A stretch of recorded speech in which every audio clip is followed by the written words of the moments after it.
Hey everybody. So, there's my beautiful Samson. Yeah, I haven't been home long, so he has to get his loving in. But today is Tuesday, and I'm sorry, I've got so much I've been wanting to do to make videos on. I probably should have looked at the last video to see where I was at with it, but we'll just go with it. How's that? Okay, so, I have been doing good. I've had sometimes, one of the things I'm experiencing that I haven't had in about 3 years is very sensitive to the sun. I'm talking about leaving my truck, going into work, and my head burning. I can feel that I'm going to start to get the sores. Not good at all. Haven't had that in a while. So I'm fixing to get my hat. Actually, it's my Alabama hat that I used to wear when I got out of the truck going in somewhere. I'm going to have to start doing that. Because as you see, I don't want to start losing this again. And the sores is not a good idea. I have had some good days and bad days, and it's mostly my fault. I have really done poorly on my diet. I have not been juicing. I have been eating stuff that I shouldn't, and I can tell a huge difference. It is amazing what the food you eat can actually end up making you feel. Yesterday, for the first time, I had to take 2 Zofran. I was so sick and so nauseated. And it's all because of what I've been eating. I'm not even going to tell y'all what I've been eating. It's bad. I feel yucky. But I'm fixing to take care of that today. And so that's one thing. I haven't had any pain levels. Actually, we redid my bedroom this weekend. We got my daughter and son-in-law. They are great. Me and my husband both had to work Saturday. They came and pulled the carpet up, and I've already had the flooring here for about 6 months. And they even started putting the flooring down. So by 5 o'clock that evening, my floor was down. It is beautiful in there. I can't wait to show y'all the before and the after pictures. All the nasty carpet is gone. And yes, I did help. Me and my husband the night before moved all of our furniture out. It is big. We use sliders. But it felt so good to do something. You know what I mean, guys? We put him under the sliders. I got behind him. We pushed him into the other bedrooms. I did have to help him pick up a few big pieces. But it just felt so good to the soul. Did I pay for it? Yeah. Not with pain. And that is just amazing. But with exhaustion and tired. I've got a lot of things I'm thinking of. You know, I've got to get back to eating better. That is number one. But I'm also going to start getting on the treadmill, even if it's only 15 minutes in the evening. I have lost so much muscle mass, not because of drugs that they give me, but because I've been so sick for so long, I haven't done anything. Even my work is not physical. So I've got that plan. I know I'm talking fast. I'm trying to think of all these things I've been wanting to tell. Had a great Mother's Day. I hope all of y'all did. Let's see. So, when I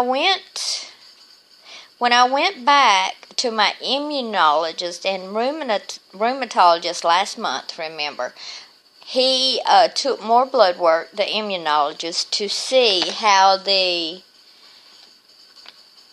pneumovax shot that he gave me 3 months ago, to see if it helped. He sent me my letter with all my numbers so I can always compare. My doctors are great giving me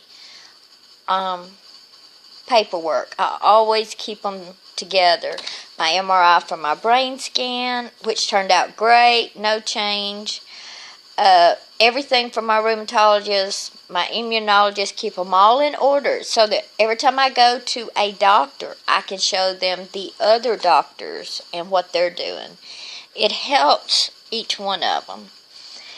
So here we go. So I got the letter and it said your response to that vaccine was poor. prior to it, here's the numbers, blah, blah, blah. After your immunization, the number of antibodies in the protective range had increased to 7. We like to see it at 70% in the protective range, which would be 10. Which to me that sounded good. It went up to 7 and they'd like to see it at 10 after the shot. However, though many of the titers remain below the protective level, 11 of the 14 titers had at least doubled. So the 11 of 14 had doubled, but they still were not in the protective range. And when he said, he's talking about to protect me from dangerous infections, mostly pneumonia, respiratory failure, what ends up putting a lot of people in the hospital.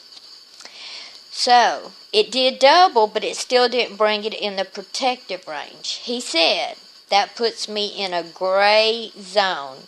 As far as possible, a gray zone as far as possible needed for the IgG replacement. He said, as things stand right now, you do not have a follow-up appointment with me. If you continue to experience infections and would like to try the IgG replacement, please contact blah, blah, blah, and I will arrange for this. And down below is all my numbers. Well, that's the letter I got from him, and I was kind of happy, you know. Then guess what? Last week, I get one from UAB that says, my physician, which is him, has referred you to the infusion center at the Kirkland Clinic. You have been scheduled for June 9th. That's only a couple of weeks. Please bring blah, blah, blah. So, you know, here he said it's a gray area. Numbers aren't enough to protect me against serious infections, but he would leave it up to me. Here I get a letter saying he scheduled me the appointment. My phone's ringing, sorry. So yeah, guys, I don't know what to do. I'm doing a lot of praying. I'm scared, got a little unemotional, was really sad when I got the other letter that they scheduled the appointment. So, I did get off work early today because our cable had went out and they've already came and fixed it. So I called, and his nurse that answers your questions is on vacation. So I left her a message. And with my work schedule, it's very hard for me to talk to a doctor because the time I get off work, they're usually closed. But it will work out. So please, please, is anybody having the IgG infusion? I need to know, if you start taking it, does it mean you have to do it forever? Or do you take it to protect yourself from the infections that that could put you in the hospital? And you only have to take the infusions until your numbers go up, and then you stop. I wish I knew what the infusions are. What do they contain? I guess I'll have to Google that. But if any of you guys are taking the IgG infusion, if you could just let me know anything, and if it did help you, are there side effects? Because, yeah, here's another step. I'm doing so well on CBD, I mean, it's unreal. But I have to remember, I'm not going to call names because they may not appreciate it. But there's so many of my friends out there who have just got out of the hospital or been in the hospital, and pneumonia is what put them there, or respiratory failure put them there. And they ended up staying a month, 2 months, 3 months, and ended up on high doses of steroids and then other stuff.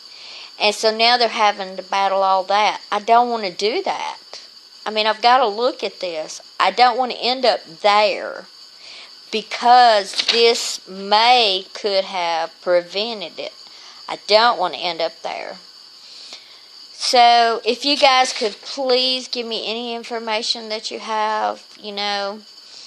I have been sick one time, and that was right after I got the shot. I been sick since. That's been 3 months. Nothing more than just a little, nothing to go to the doctor with.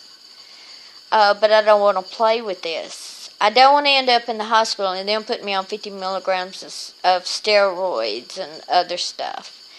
So there's a lot to think about.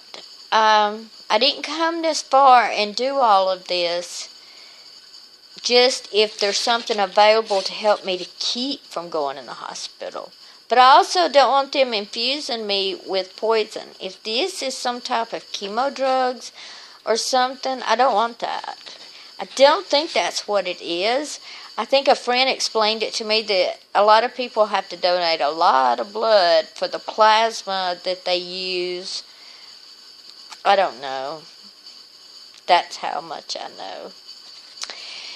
But anyway, other than that, I'm doing good. I've been wanting to make a video for a long time. I hope all of you are great. Carmen, I haven't seen you on here in a while. I hope you are dancing a jig with that new hip, girl. And Tremia, I know that you're waiting on your pain pump. I hope you're doing great. Angie, always miss you. I never get to talk to you as much as I want to. And Charlotte, I hope you're feeling better. There's just so much. Kelly, you do so much inspiration for everybody on Facebook and your videos. It's amazing, the inspiration you put out there. But this is, you can't tell, this is purple. Yes, it is. This is May, Lupus Awareness Month. I love all you guys, and I'm going to go for now. I'll talk to you later. Bye.